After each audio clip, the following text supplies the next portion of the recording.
The alien ship drifted in silence above the edge of the system. Its captain stared at the small blue planet on the screen. He believed he knew what awaited: another young species, another fragile world, a place to guide, to tame, to bring under the order of the Galactic Confederation. He had done this before, so many times. He thought it would be simple, but something about this world unsettled him. Something in the way its signals reached through the dark. Too many voices, too much energy. On the other side of the void, a single human ship patrolled near Jupiter. Captain Jake Morrison leaned forward in his chair. His sensors screamed warnings. 3 unknown ships entering the system. Unknown design, unknown power. They were twice the size of his vessel, yet there was no fear in his eyes. He had waited his whole life for this moment. He ordered his crew to signal Earth command. Humanity had visitors. Admiral Paul Bennett sat in his office when the call reached him. He stood slowly. For decades he had studied this possibility. The day had finally come. He ordered the first contact protocols. He summoned Dr. Lisa Grant, a woman whose life had been dedicated to speaking to voices never heard before. The world held its breath. The alien ships slowed near Jupiter. Their leader, Commander Crixt, gave the order: send the greeting signal.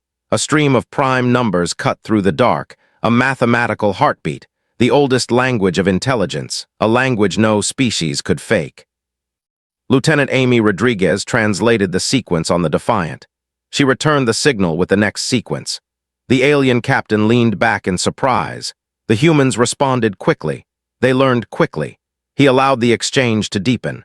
Patterns and equations raced between the two species. A silent conversation of logic, and with every answer the unease in the alien grew stronger.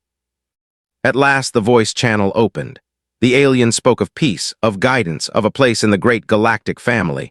Captain Morrison answered with calm pride. Humanity welcomed them. Humanity also came in peace. But the words beneath the words told a different story. The aliens expected awe. They found defiance wrapped in politeness.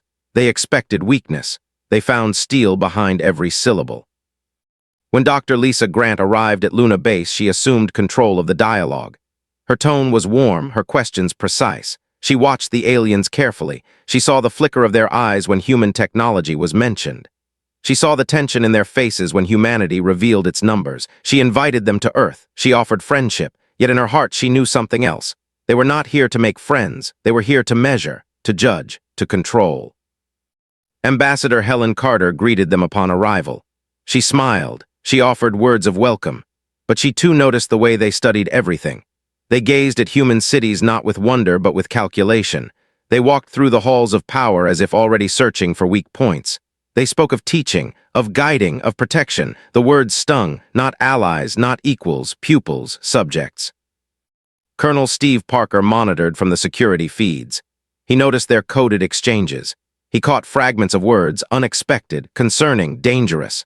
The aliens were not impressed by human weapons. They were worried, deeply worried. That night their commander sent a message to the Galactic Council. Humans possess power beyond expectations. Recommend caution.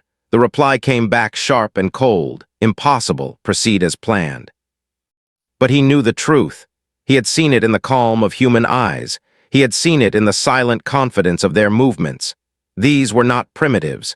These were not children staring at the stars for the first time. These were hunters who had already tasted the frontier. As the alien lay awake in his quarters that night, he stared out at the stars. He had thought the galaxy was mapped. He had thought he understood every species. But now doubt clawed at him. Something had shifted. Something unseen but vast. He could feel it in the silence. For the first time in his long career, he wondered if his people had made a terrible mistake. On Earth, the humans prepared for the next day of talks. Soldiers checked their weapons. Scientists reviewed data. Leaders whispered behind closed doors. Each carried the same unspoken question: were these visitors truly friends, or had humanity just welcomed wolves into its home? The planet slept beneath a shroud of uncertainty. The stars burned with quiet promise. And in the hearts of both human and alien, one thought refused to die: nothing would ever be the same again. The conference room on Luna Base was silent except for the hum of the lights. Dr. Kevin Walsh faced the alien delegation. He listened as their leader spoke of the Great Confederation. 10,000 years of peace, 10,000 years of guidance. They called it harmony. They called it order. yet his ears caught something beneath the words. Guide meant control, protect meant rule. He leaned forward. How many species had joined their so-called family? The alien answered with pride. Over 3,000. Walsh felt his chest tighten. 3,000 voices, 3,000 worlds, all shaped by one hand, all forced into the same mold, not a family, an empire. Meanwhile, Colonel Steve Parker studied their technology with his team. The readings shocked him. Their weapons were not superior. Their engines were older, their systems less efficient. The ships looked grand, but beneath the shell they were weaker than they should have been. Julie Hayes, his lieutenant, explained softly, maybe they never needed better weapons. Maybe no one had ever dared resist them. That thought struck Steve like ice. A galactic empire that had never faced true opposition. A system built on obedience. A system never tested by fire. Back on Luna Base, more ships arrived. A dozen vast cruisers surrounded the moon. Their presence filled the sky with menace. Council Speaker Threndak walked into the chamber, his robes heavy with rank, his guards armed, his eyes cold. He spoke as if the decision was already made. Humanity's integration period is complete. You will now enter the order. Ambassador Helen Carter smiled thinly. She forced warmth into her words. Humanity values independence. We seek friendship, not integration. Threndak's expression hardened. Independence is not an option. The galaxy is too dangerous. You require our protection. The threat hung in the air like a blade. Every human in the room felt it. That same day, Dr. Chris Johnson guided the aliens through a medical facility. He showed them nanomedicine, microscopic machines repairing cells, healing from within. The aliens froze, their faces twisted in fear. That technology was lost centuries ago, one whispered. Lost. Chris shook his head. We created it only 5 years ago. Confusion rippled across the delegation. In another sector, engineer Maria Lopez demonstrated the fusion plants. She explained containment breakthroughs. She revealed efficiency ratings of 93%. Pride shone in her voice. The alien scientist paled. Our reactors reached 70% at most. Maria simply shrugged. It was just math to her, but to them it was terror. That evening, General Frank Williams hosted a banquet. He tried to show good faith. He shared stories of Earth. He spoke of resilience. He spoke of survival. When the number slipped from his mouth, the hall went still. 8 billion humans on Earth alone. The alien leaders stared. 8 billion on a single world. Frank continued casually. Humanity had spread to 12-star systems in just 30 years. He was proud, but his pride filled them with dread. They knew no species had ever moved so fast. They knew no species had ever grown so vast. Captain Nancy Bell revealed the Mars Project. Terraforming, changing the very breath of a world. The aliens stared in horror. Whole planets reshaped by human hands. Their whispers carried panic. Impossible, forbidden, yet it was real. The truth kept breaking through the surface. An archaeologist named Ryan Foster compared old maps with alien records. He found human ruins on 17 worlds within Confederation territory. They were ancient, older than remembered history. Humans had walked the stars thousands of years ago. The aliens had lied. The humans had forgotten. Now the past was returning. Admiral Paul Bennett read the report in silence. He called world leaders. His voice was steady. Everything has changed. These aliens are not what they claim. Their peace is control. Their guidance is domination, and they fear us. Inside the alien quarters, Threndak's messages burned through secure channels. Humans possess numbers greater than our worlds combined. Their colonies exceed all projections. Their science revives what we lost. And now their ruins appear across our maps. The reply from his masters was swift. Containment protocols. Control them before they destabilize the order. But the order was already broken. Humanity was too vast, too stubborn, too alive. Containment would not be possible. The alien commander knew it. He felt dread claw at his mind. These were not children. These were not students. They were heirs to something forgotten, something greater. The moon turned slowly below the fleets. The stars gleamed above. Both sides sat in silence that night. Both sides knew the fragile mask of peace could not hold forever. The first contact had ended. The real struggle was about to begin. The chamber on Nexus Prime filled with sound. Voices from hundreds of species cried out in confusion. The human question dominated every corner of the Great Hall. High Counselor Vexthara stood at the center. Her voice cut through the chaos. We will discuss this threat. The word threat rolled across the room like thunder. For 1,000 years, the Confederation had known no rivals. For 1,000 years, it had bent worlds beneath its calm hand. Yet the reports from Earth shook the illusion. A species that moved too fast. A species that grew too numerous. A species that carried power that should have been impossible. Fear spread like fire. On Earth, President Lara Davis listened to her own advisors. Director Sam Mitchell spoke without hesitation. They are not peacekeepers, they are conquerors wrapped in silk. Every world they touch becomes dependent. Populations shrink. Militaries dissolve, cultures vanish. They offer protection. What they deliver is chains. The president leaned forward. Her voice was sharp. Then they want the same for us. Sam nodded. Yes, but they cannot have it.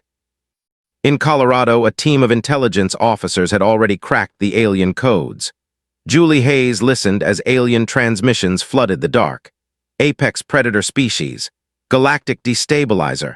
Monsters that woke from slumber. She swallowed hard.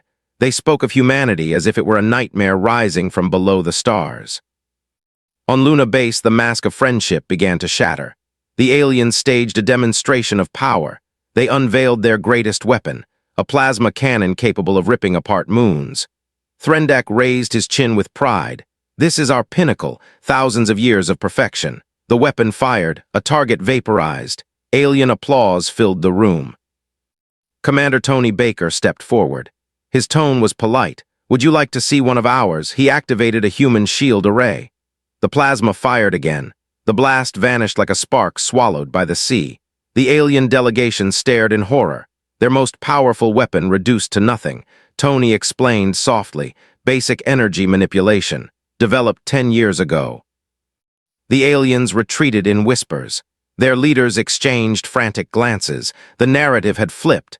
They were no longer the teachers. They were no longer the superior power. They were children watching a door open to a darkness deeper than they had known.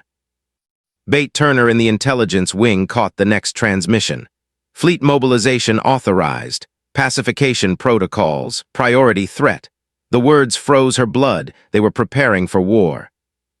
On Earth, Admiral Kate Sullivan reviewed the report. Her jaw tightened.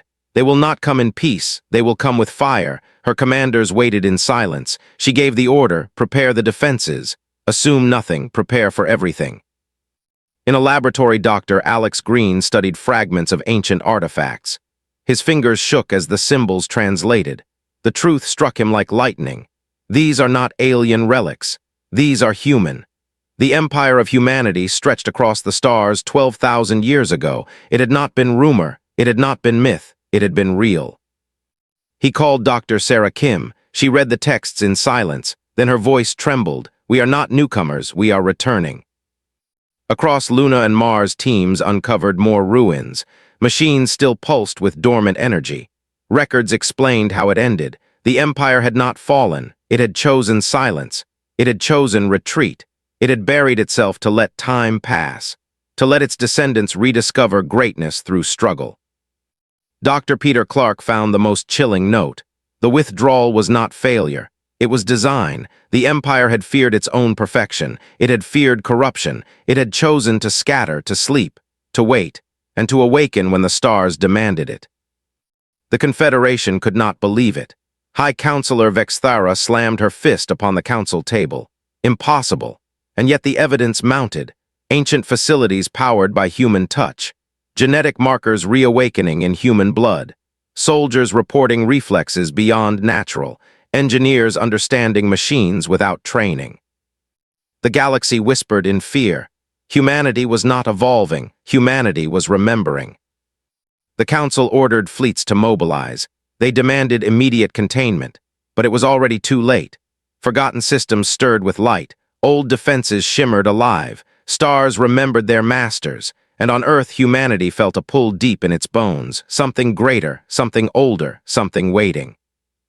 The alien commanders who had come as guides now spoke in hushed voices. They saw the truth they had tried to deny.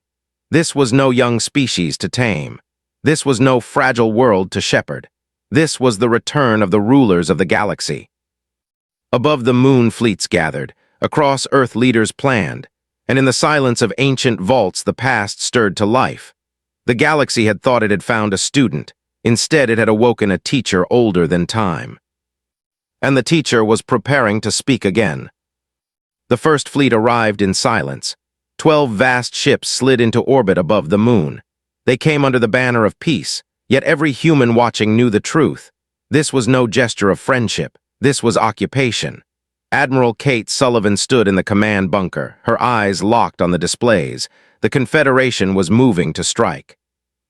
On the surface, archaeologists uncovered truths faster than governments could process them.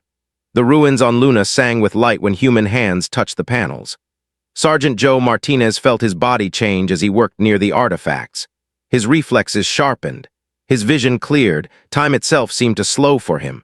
Corporal Diane Foster placed her hands upon the consoles. She spoke with wonder. "I understand it. I can use it, as if I have always known it." The awakening was spreading. Soldiers, scientists, civilians, anyone who came close to the ancient machines felt it. The dormant power of their ancestors whispered through their blood. Not mutation, not invention, memory. Humanity was not changing. Humanity was remembering.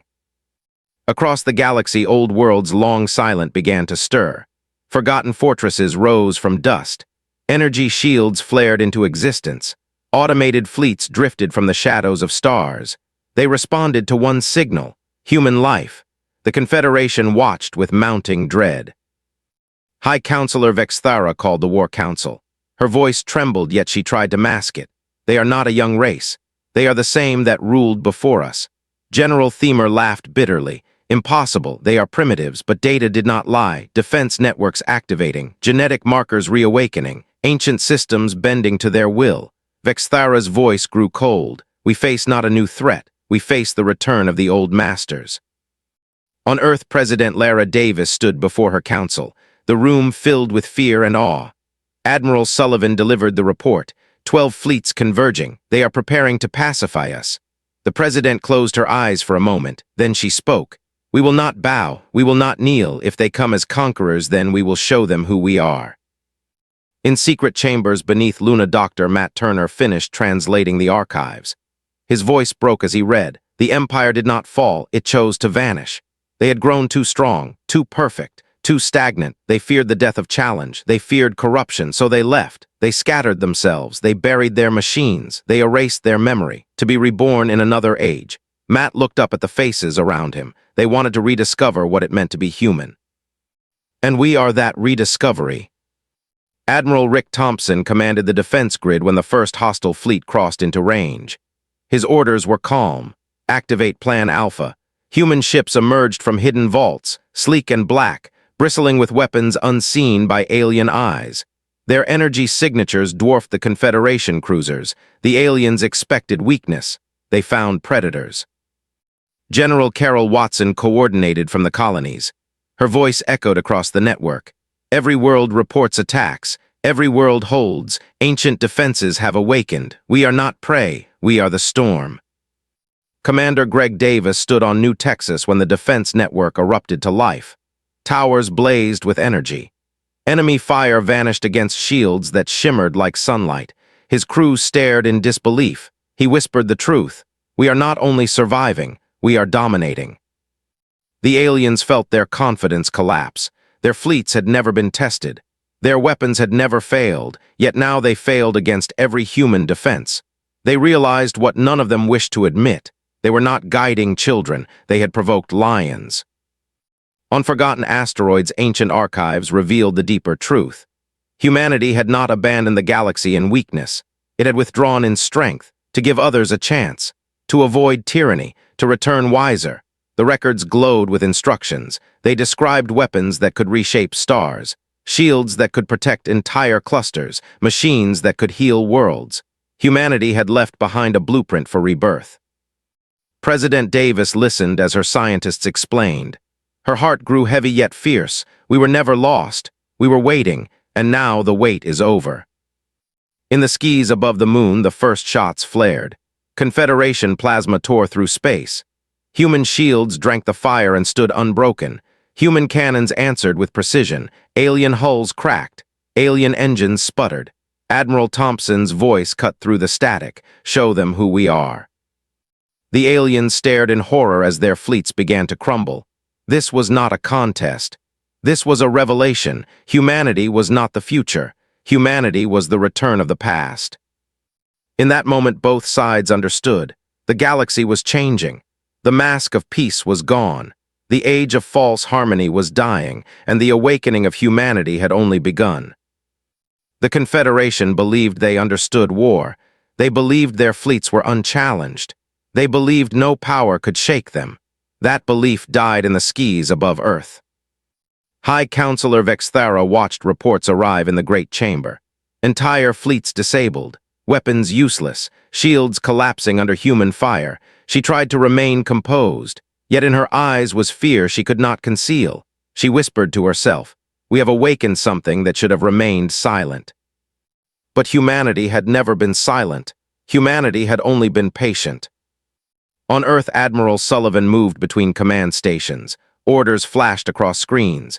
Human ships struck with precision. They did not waste fire. They did not slaughter. They neutralized. They disabled. They demonstrated control. Every alien captain who watched realized the truth. Humanity could have annihilated them. Humanity chose restraint. Colonel Steve Parker observed the captured wreckage. He studied their design. His conclusions spread through the command staff. They were not as strong as they claimed. They had been masters only because no one dared oppose them. Their empire was a house of glass, and we were the storm that shattered it.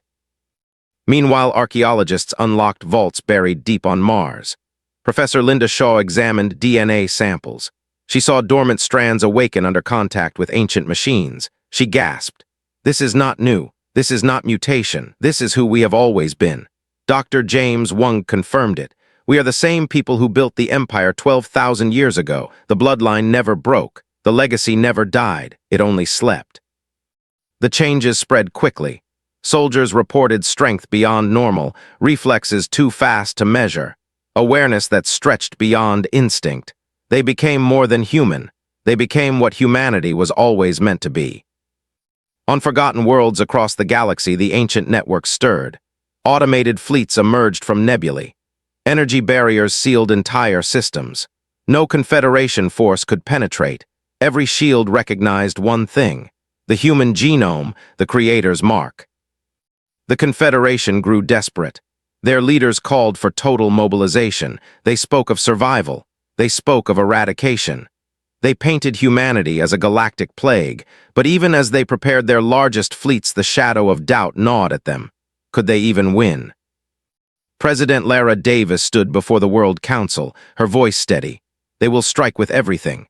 But we are ready. We are not children learning to crawl. We are the heirs of giants.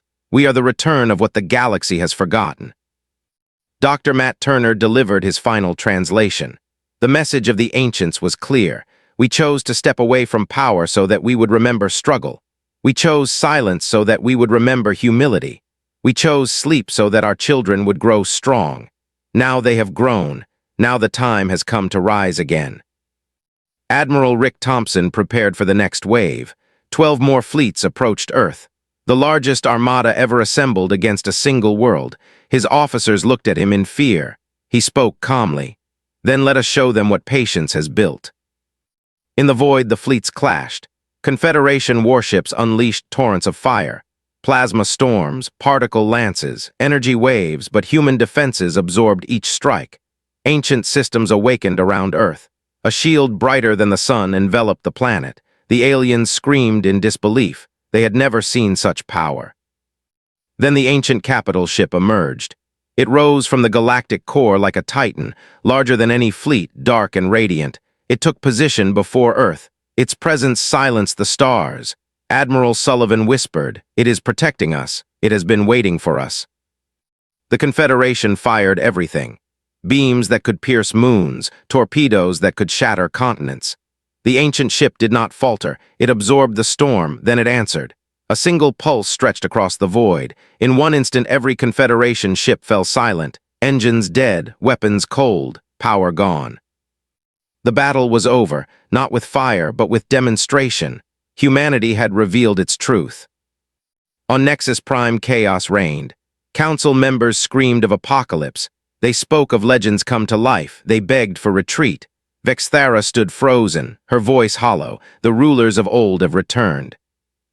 On Earth, silence filled the command chamber. No cheers, no laughter, only awe. They had won without destruction. They had defended without cruelty. They had shown power beyond measure. And yet the question echoed in every mind. What would humanity do with such power now? The Confederation had sought to contain. It had sought to control. It had sought to break the human spirit. Instead, it had revealed the truth. Humanity was the spirit of the galaxy itself, unyielding, unbroken, awakening. The age of illusion was ending. The age of humanity was beginning again. The ancient ship drifted above Earth like a guardian. Its hull shimmered with energy older than memory. Its presence silenced every voice of doubt. Humanity was not weak. Humanity was not new. Humanity was returning. President Lara Davis stood on the bridge of the capital ship. Her eyes searched the endless stars. She felt the weight of history pressing upon her. The AI that lived within the vessel spoke through Dr. Emily Watson, its voice calm, its message clear. This ship recognizes you. You are the leader of the descendants. It has been waiting. Lara's breath caught. She was no longer simply the president of one planet. She was the voice of a people who had once ruled the stars. She turned to her council. We will not repeat the mistakes of the past. We will not build an empire of chains. We will build a galaxy of voices. On Nexus Prime, the Great Council trembled. High Counselor Vexthara faced her peers. She admitted the truth with trembling lips. They are not what we believed. They are the same who once shaped the stars. They have returned. Many counselors demanded war. Others demanded retreat. The chamber descended into panic. For the first time in 1,000 years, the Confederation faced fear it could not dismiss. But humanity did not come with vengeance. Instead, they came with a choice. Secretary Dan Roberts drafted the new Galactic Charter. Every species would be free. Every world would govern itself. No more empires, no more domination. Cooperation, respect, equality. Ambassador Helen Carter gathered alien leaders who had lived under suppression. She spoke softly. You are no longer subjects. You are partners. The words struck them like lightning. They had forgotten what freedom felt like. Now they began to remember. On Luna, Dr. Kevin Walsh opened the first interspecies university, classrooms filled with voices from 100 worlds. Humans sat beside aliens once bound by fear. He told them education is the key. When we know each other, we cannot fear each other. Students listened. They learned. The galaxy slowly began to heal. In orbit, Captain Tim Johnson commanded the first mixed crew. Humans and former enemies served together. Commander Crix stood at his side. Once an invader, now an ally. Together they set a course for the unknown regions. Tim gave the order, engage. The ship leapt into the dark, a symbol of what could be. Across the galaxy, old ruins became schools. Vaults of weapons became research halls. The ancient machines that once promised domination now promised discovery. Dr. Peter Clark led the Preservation Society. He reminded his students, the past teaches us, but it must not control us. We must learn, then we must choose better. Engineer Maria Lopez walked upon dead worlds. Worlds stripped and broken by Confederation greed. Her teams worked day and night. Forests grew where wastelands once stretched. Rivers flowed where dust had ruled. Every world deserves to flourish, she said. We are not just restoring, we are creating something better. The cultural rebirth was as fierce as the battles. Music of many species filled the air. Paintings blended alien vision with human soul. Children grew speaking words from dozens of tongues. They laughed together. They dreamed together. A generation that had never known fear. Yet the transformation was not easy. Some species feared freedom. Some clung to the chains of habit. Human advisors worked beside them, patient, steady, teaching that choice is not chaos, teaching that freedom is strength. Slowly the chains broke. Slowly hope replaced fear. Admiral Kate Sullivan forged the new Galactic Defense Force. Ships from every world sailed together. Their oath was clear. We will defend, we will explore, we will protect, not conquer, not dominate. For the first time, fleets formed not from fear but from trust. The AI within the ancient ship revealed the last truth. It told the story of the old empire. They had grown powerful beyond limit. They had bent the galaxy to their will, but they had seen the danger. They had seen pride growing into tyranny. They had made a choice to erase themselves, to give their children the gift of struggle, to give their descendants the gift of humility. The AI spoke with quiet certainty. They succeeded. You are wiser, stronger. You will not fall as they did. Lara Davis listened. She nodded. She understood. Humanity had been forged not only in war but in art, in hope, in loss, in love. That was their true strength. That was what no empire could ever break. In the halls of Nexus Prime, former enemies stood beside humans. They signed the new charter. Their voices rang as one. No more rulers, no more chains. A galaxy belongs to all of us. The words echoed through every system. The old age was over. The new age had begun. The Confederation had tried to cage humanity. Instead, humanity had freed the galaxy. The past had returned not to dominate, but to guide, not to enslave, but to inspire. The stars themselves seemed brighter. The silence of fear was broken, and across the dark expanse a single truth spread. Humanity had awakened. Humanity had remembered, and nothing would ever be the same again. The galaxy shifted beneath new stars of freedom. Human voices carried where silence had reigned, yet even as the charter spread, even as old chains shattered, a question lingered. What lay beyond the rim? What waited past the borders of known space? Captain Tim Johnson stood on the bridge of the exploration vessel Enterprise. His crew a mixture of human and alien. Former enemies, now allies. Commander Crix stood at his side. Once he had seen humanity as prey. Now he called them brothers. Tim's order was steady. Set course for the uncharted. The ship leapt into the void. The unknown awaited. On Earth, President Lara Davis met with her council. Reports arrived daily. Species once silent now spoke with hope. Worlds once oppressed now bloomed with new life. Yet she knew peace was fragile. She knew eyes still watched with fear. She told her advisors, we must be more than rulers. We must be guardians. We must prove our strength is not for domination. In the ruins of Mars, Professor Linda Shaw made a discovery that shook her team. Deeper vaults revealed older records. They spoke of dangers beyond the galaxy. Forces so vast even the Empire had not dared confront them. Her voice trembled as she read. The ancients turned inward not only to escape tyranny. They turned inward to prepare, to wait for the day those forces would come. Dr. Sarah Kim examined genetic markers awakening across populations. She whispered to her colleague, we are not simply stronger, we are adapting faster, as if something in us was made to face what lies beyond. Her colleague nodded in silence. The truth was clear. Humanity's awakening was not accident, it was design. Meanwhile, Admiral Kate Sullivan oversaw the new defense force. She trained fleets of many species. She drilled them with human precision, her message simple. We will not seek war, but if war finds us, we will stand together. She raised her hand above the assembly. We are guardians, not conquerors. The cheers that followed shook the hangar. Ambassador Helen Carter traveled to dozens of worlds. She listened to songs long forbidden. She watched dances hidden for centuries. She reminded them, your culture is your strength, your voice matters. The people wept as they remembered who they were. Humanity had not come to erase. Humanity had come to remind. But not all accepted this new dawn. Some voices within the Confederation whispered of rebellion. They spoke of retaking control. They whispered of humanity as a danger greater than chains. High Counselor Vexthara silenced them with cold truth. You saw their strength. You saw their mercy. Fight them and you will fall. Stand with them and you will rise. On Luna, Dr. Peter Clark guided new students through the ancient halls. He placed his hand upon the glowing panels. He told them, these machines were not meant for war. They were meant for discovery, for creation, for exploration. The students nodded. They understood. The future would not be built by weapons, but by knowledge. In orbit, Captain Nancy Bell led expeditions into uncharted systems. Her reports carried back tales of beauty, oceans of crystal, worlds lit by twin suns, species untouched by Confederation rule. Her words filled the assembly. The galaxy is far greater than we imagined. Every day brings wonders. In Colorado, Julie Hayes intercepted alien transmissions from distant sectors. They did not belong to the Confederation. They spoke of forces stirring in the dark. Ancient enemies, long forgotten, she whispered to her commander. The ancients were right, something waits beyond. President Lara Davis read the reports with quiet resolve.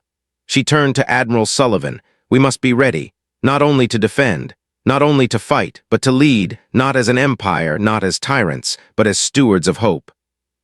The AI within the capital ship spoke once more, its voice soft. Your ancestors left you more than machines, they left you purpose. To guide the galaxy through storms yet unseen, to face what even they feared, you are their answer to the darkness. Humanity listened, humanity understood.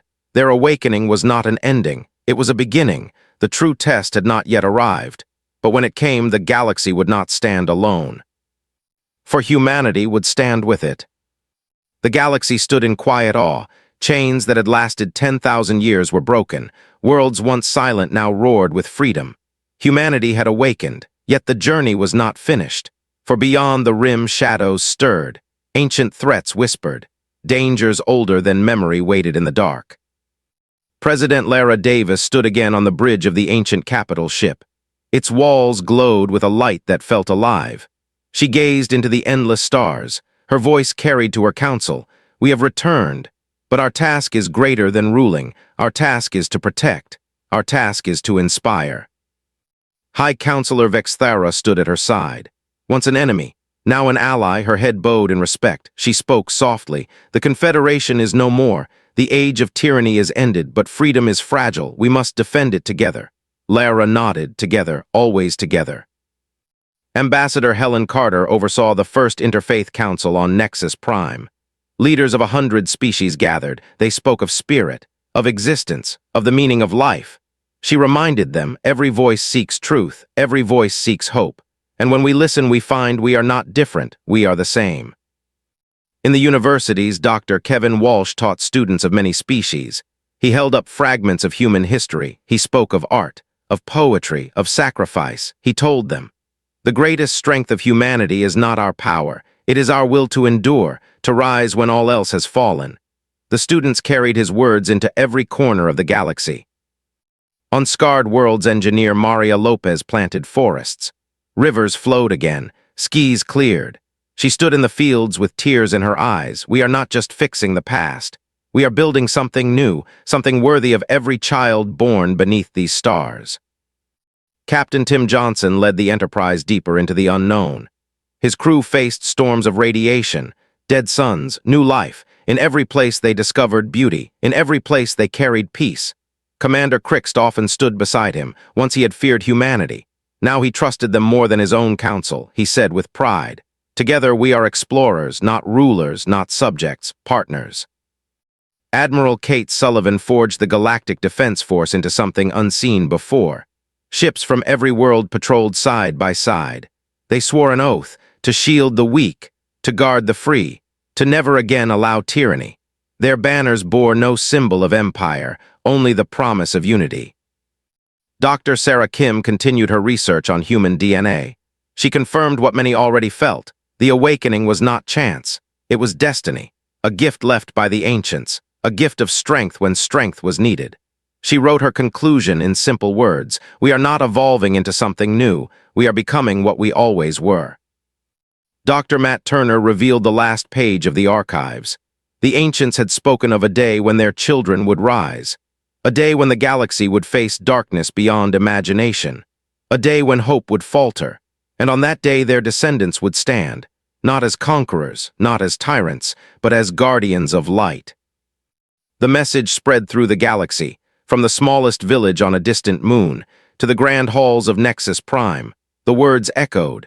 Humanity has returned not to dominate, but to protect, not to enslave, but to guide.